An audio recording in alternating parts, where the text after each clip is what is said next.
Hello learners, hope आप सब लोग अपने घर पर ठीक होंगे और 10th के एग्ज़ाम ख़त्म होने के बाद आगे की पढ़ाई का सोच रहे होंगे। तो आज से हम लोग स्टार्ट करने वाले हैं इकोनॉमिक्स की एक नई series which will include various aspects of micro economics as well as macro economics. ऐसा क्यों?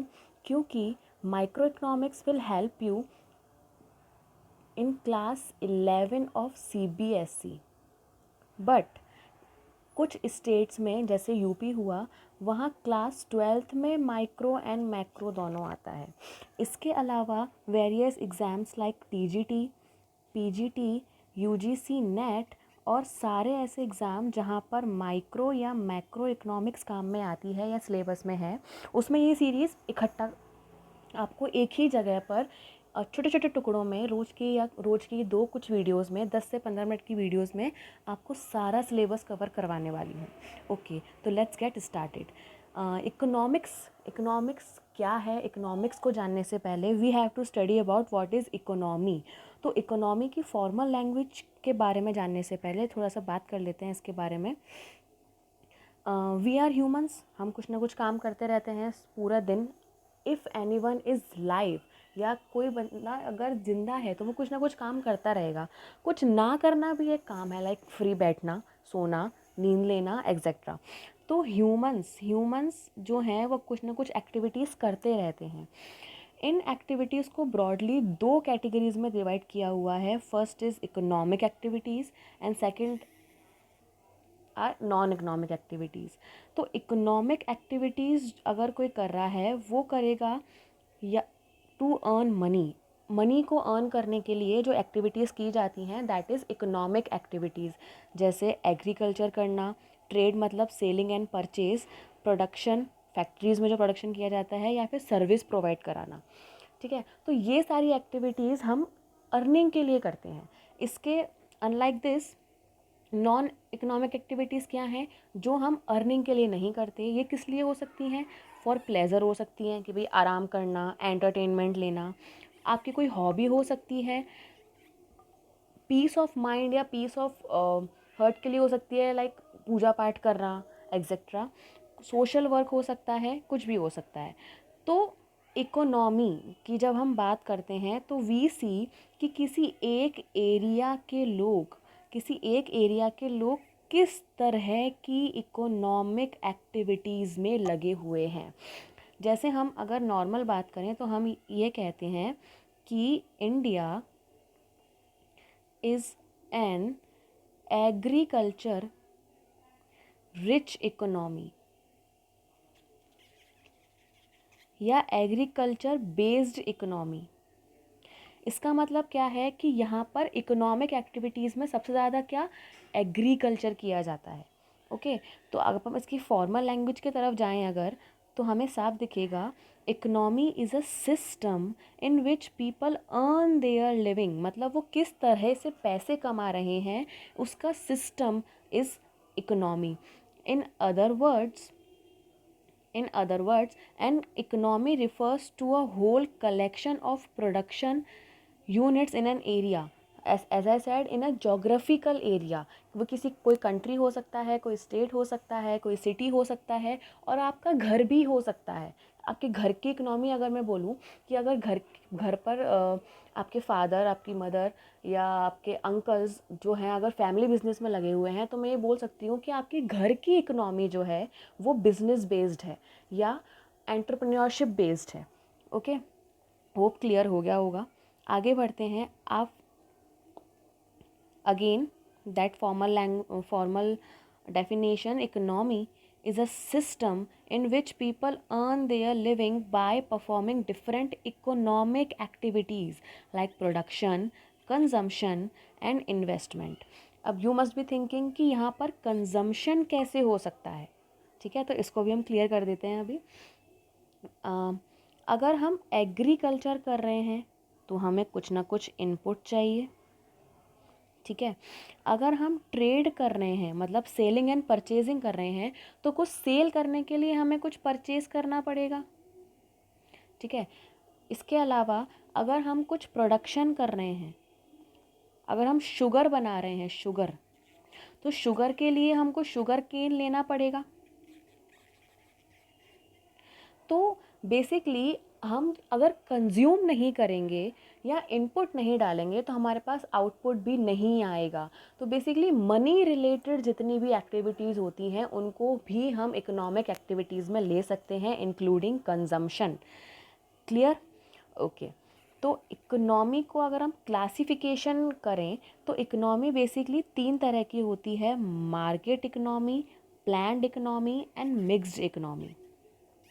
मार्केट को हम कैपिटलिस्ट या फ्री इकोनॉमी भी कहते हैं और प्लान्ड को हम सोशलिस्ट या कंट्रोल्ड इकोनॉमी भी कहते हैं। अब ये होती क्या है?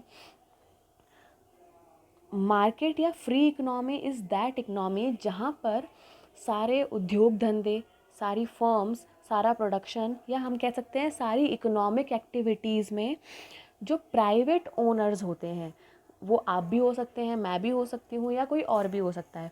जो प्राइवेट ओनर्स होते हैं सब कुछ उनके हाथ में ही होता है। गवर्नमेंट का बहुत माइनर सा उसमें रोल रहता है। ठीक है, ऐसे इसमें लिखा है प्राइवेट ओनरशिप में रहते हैं मोस्ट ऑफ द थिंग्स। ठीक है, अगर हम प्लान्ड इकोनॉमी की बात करें, इसको हम सेंट्रली प्लान्ड इकोनॉमी भी कहते हैं। तो it includes the characteristics like all the firms, all the production, all the economic activities, all price determination वगैरह सब पब्लिक यानी गवर्नमेंट के हाथ में होता है। और मिक्स्ड इकोनॉमी क्या है? मिक्स्ड इकोनॉमी में इसके और इसके दोनों के कैरेक्टरिस्टिक्स आ जाते हैं।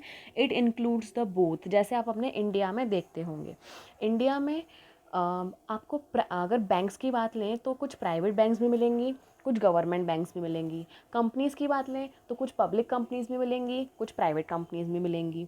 तो दैट इज़ मिक्स्ड इकोनॉमी। अगर हम इसकी डिफरेंस की बात करें, यहीं पर आपका डिफरेंस भी क्लियर हो जाएगा। Market economy, planned economy and mixed economy. Market economy में जो प्राइस होता है वो कैसे डिसाइड होता है? डिमांड एंड सप्लाई के बेस पर। जितनी डिमांड होगी प्राइस भी उसके हिसाब से रखा जाएगा, जितनी सप्लाई होगी प्राइस उसके हिसाब से रखा जाएगा। लेकिन जो सोशलिस्ट या फिर प्लान्ड इकोनॉमी होती है उसमें ये जो प्राइस है वो सेंट्रल गवर्नमेंट की एक प्लानिंग अथॉरिटी होती है जो रखती है।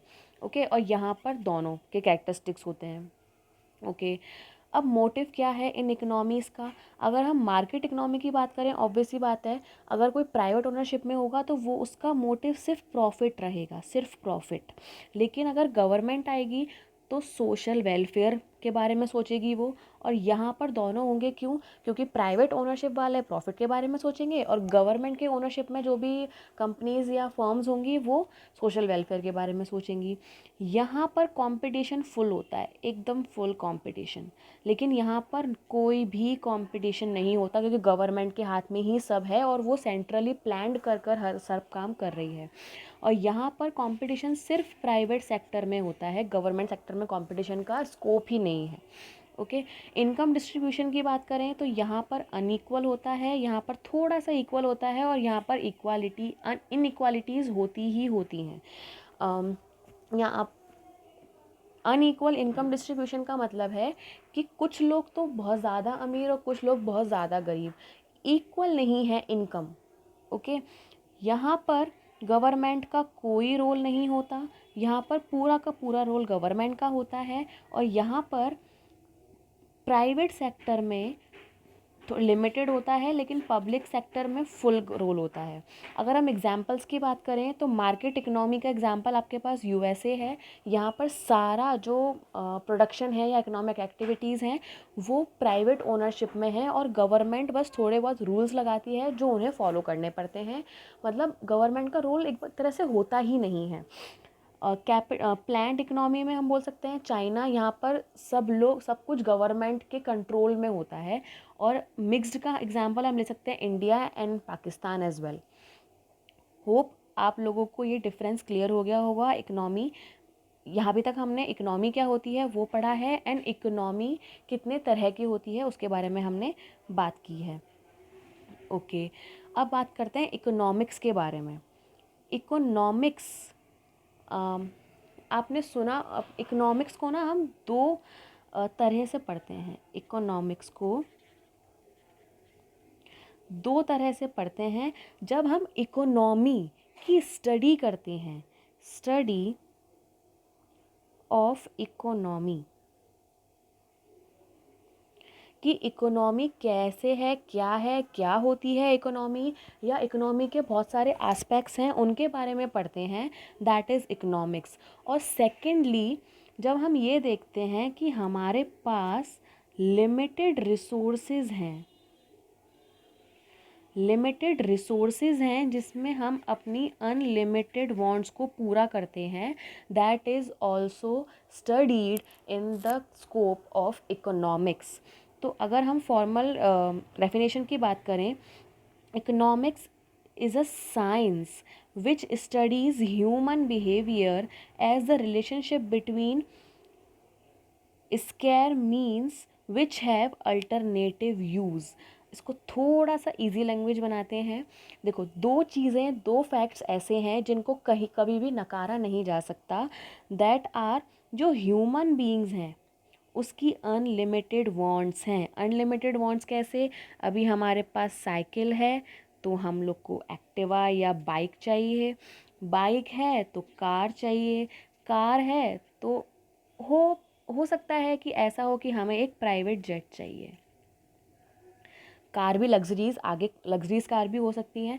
तो ह्यूमन वांट्स कभी भी ख़त्म होने वाली नहीं है, अनलिमिटेड हैं।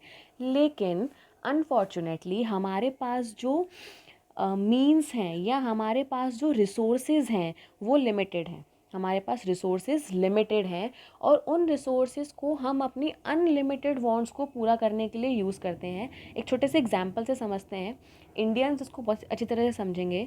द थिंग इज़, हमारे पास आती है एक ड्रेस, ये ड्रेस जाती है फिर छोटे भाई या छोटी बहन के पास, फिर वो ड्रेस घर पर एक कैजुअल वेयर बन जाती है, फिर वो नाइट वेयर बन जाती है, और फिर वो एक वेस्ट क्लोथ बन जाती है, लेकिन फिकती नहीं है। ठीक है, तो इतने सारे यूजेस को सिर्फ एक ही रिसोर्सेज से पूरा किया गया। तो कोई भी रिसोर्स है उसके बहुत सारे यूज़ होते हैं, तो उन बहुत सारे या अल्टरनेट यूजेस को अनलिमिटेड वांट्स को पूरा करने के लिए कैसे यूज़ किया जाता है, इसकी स्टडी भी इकोनॉमिक्स है। ठीक है, human have unlimited wants, the means to satisfy these needs are relatively scarce। scarce का मतलब होता है जितना चाहिए उससे कम। ओके, तो economics is the study of resources utilization which are limited to satisfy wants which are unlimited। Resources utilisation की study कि हम उन रिसोर्सेज को कैसे अपनी अनलिमिटेड वांट्स को पूरा करने के लिए लगा रहे हैं, that is also a part of economics. ठीक है, अगर हम इकोनॉमिक्स वर्ड को देखें, इकोनॉमिक्स वर्ड कहाँ से आया, तो economics is derived from a Greek word oikos नोमोज।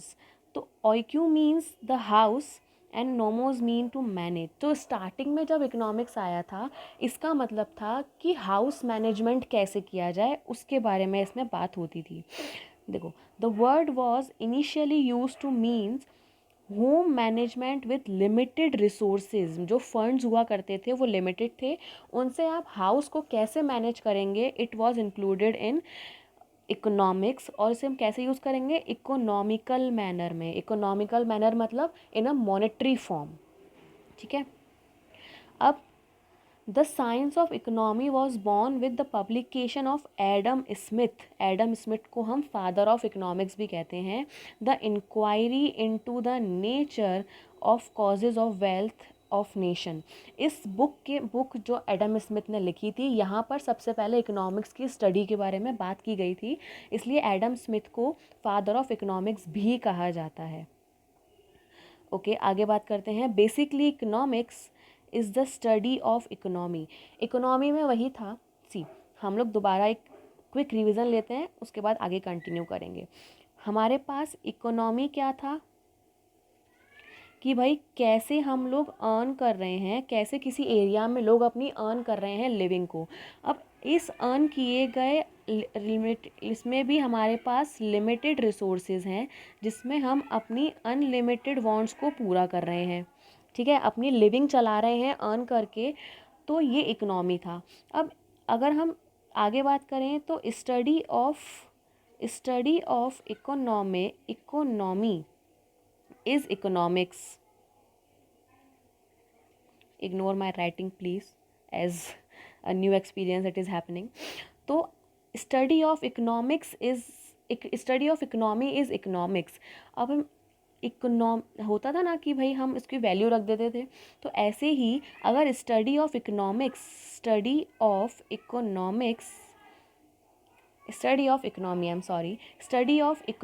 Is economics, तो इकोनॉमिक्स क्या है? इकोनॉमिक्स है कि हम कैसे अपनी लिविंग अर्न कर रहे हैं, और उस अर्न की गई लिविंग से या उस अर्न किए गए मनी से हम कैसे अपनी अनलिमिटेड वांट्स को फुलफिल कर रहे हैं। ठीक है, होप इन दोनों वर्ड्स का मीनिंग क्लियर हो गया होगा। First is economy and second is economics.